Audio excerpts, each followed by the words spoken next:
I just blew 10.99 so you don't have to. Welcome to Callie's Vertical Report, where I review my latest vertical watch. Today we have Love Under Fire. Okay, this one is streaming on a new vertical platform. It's called VEU. I believe it launched on like April 7th. Okay, and I think this is their first vertical. All right, it stars Casey Esser and Olivia Williams. I'm pretty sure it's her last name. I love Casey Esser. Want to support his journey. He's been saying in his videos he dreams of being an action star. I'm here for it.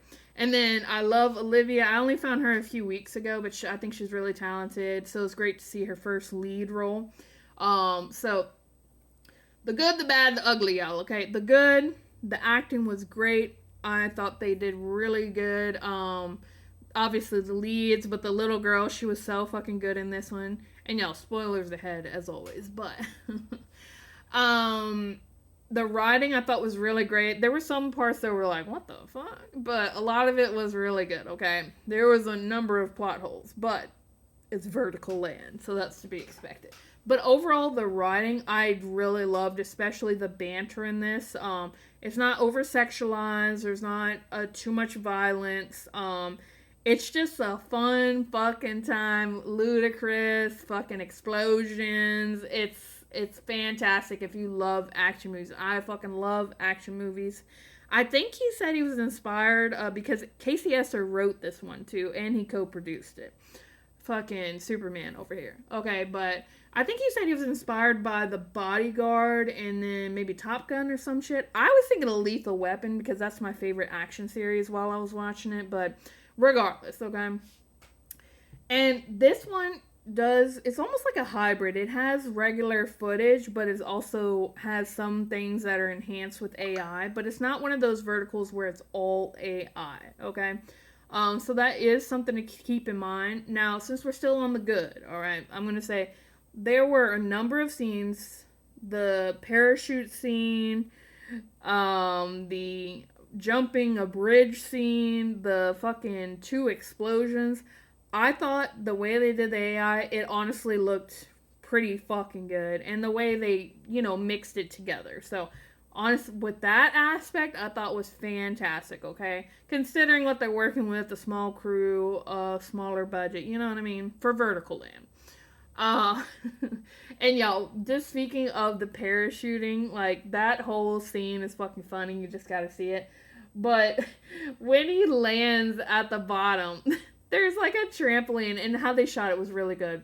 But it's like he breaks the fourth wall, and he like winks at the camera, and he's like, well, that was lucky. You just have to see it. It was so fucking funny. And their banter throughout this is so good. Like, I like that it's not all like, oh, fuck me, daddy. Like, that cringe shit you see in verticals. Like, oh my god. But this one was such a nice break from that. Like, obviously, they had a little, she was getting a little side eye or something, but the main focus was the action and them being sarcastic, and it was fucking fun. Okay, so I love the writing. I love the acting.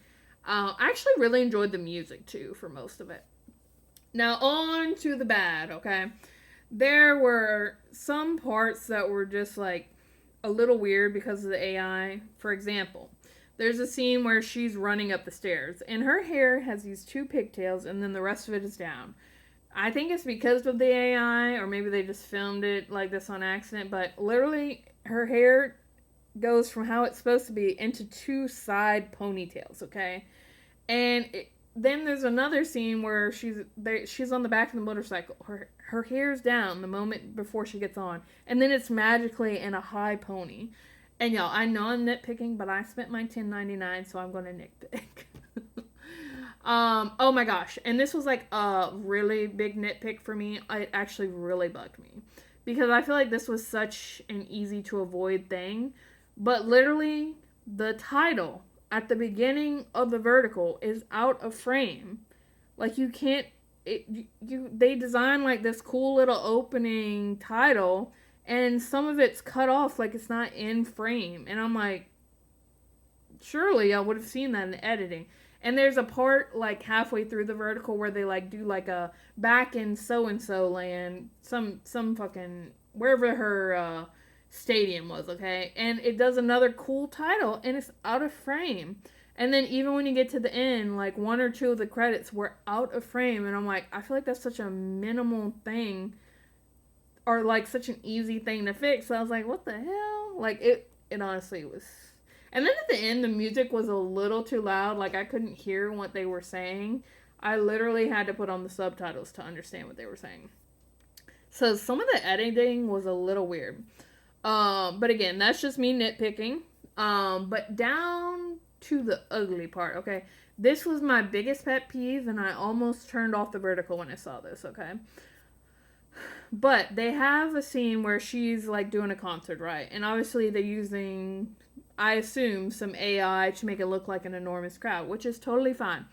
But there's like 2, 3, 4, 5 seconds where it shows the crowd behind Casey Esser, and half of their faces are fucking distorted and stretched out, and it was creepy as fuck, okay? I felt like I was watching a horror film. Like, I hated it. Like, it gave me the heebie-jeebies, okay? Because they were like, their faces were all contorted, and I was like, ugh. And I get it. It's because of the AI, I assume. But, like, I really...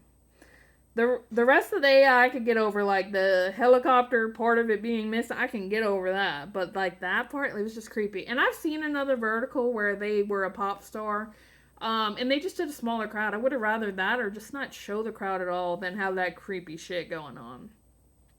But yeah, that's just like one of my least favorite things. But if you skip the first few minutes, I think you'll enjoy it. But there was one thing too, like with the bad guy in this one. I think they use AI for some of it, but it's like he looks so different for some of it. Like I was just like, couldn't y'all have just shot him? But again, I'm just assuming maybe like they had a filter. I don't know. But back to the good job. I did really like too, like when the girl's kidnapped, they have like this like cage she's in, like this clear cage. Think like in You know what I'm talking about, the show. But she like kind of crawls out through the food entrance, so I thought it was really cool. In the security kind of area where he's watching everything on the cameras, I thought that was pretty well done, like the visual of it. So I really like that too. But yeah, this is obviously not a perfect vertical, but it is definitely super unique. I don't think you'll, at least not yet, you're not gonna see any other vertical that's on this kind of this level. And it really does play like a action vertical. Like I was in it. Like it was focused on the action. It was really fucking fun. So I do not regret paying $10.99, but I will say I hope at some point they do like a subscription or something, because I'm sure you rich viewers can afford $10.99 per vertical, but for me I was like, ooh. It was only because I wanted to support them so much that I spent my little $10.99. I hope y'all know I am broke now, though. But sacrifices must be made for my followers, so. Yeah, but I don't regret it. I thought it was really good. Maybe like a 7 out of 10.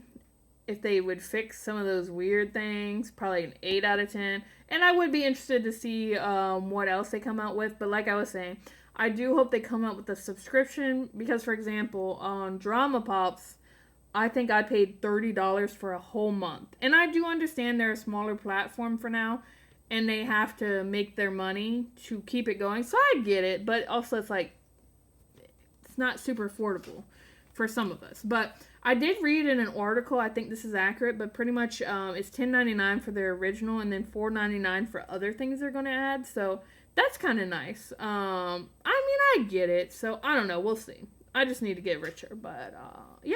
If you enjoy vertical commentary, edits, blabbering, whatever, please make sure to follow. And if you do end up watching it, let me know what you think. Let me know if you saw any bloopers. I don't know. I'd love to talk about it. Bye.